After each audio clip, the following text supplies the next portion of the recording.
Naghahanap ka din ba mare ng induction cooker na magandang klase, durable lang gamitin at higit sa lahat mga mare ay yung tipid sa kuryente? At kung yes nga ang sagot mo mare, paniguradong magugustuhan mo rin itong nabili ko online na Xiaomi induction cooker. Mahigit 2 years ko na pala tong ginagamit mga mare, pero tignan nyo naman, napakaganda at napakakinis pa din, at higit sa lahat mga mare ay talaga namang working pa din. At isa nga sa nagustuhan ko dito mga mare ay meron na din itong kasama na anti-slip cover, kaya naman hindi talaga mahuhulog o madudulas yung mga lulutuin natin. At ganito pala to ilagay mga mare, ilalagay lang natin yan dito sa may gilid.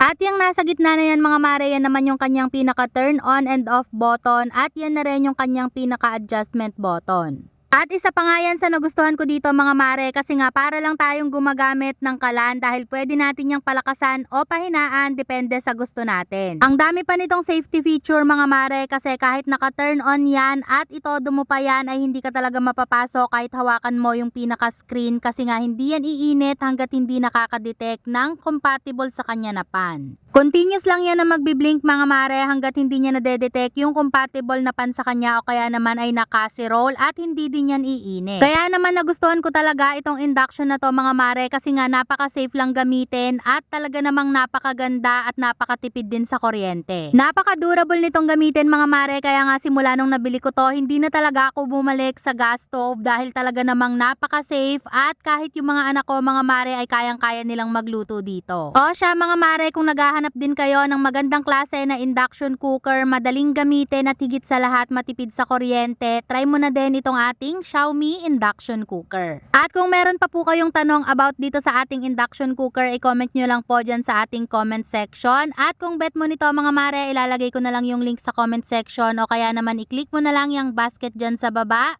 para hindi ka na mahirapang maghanap.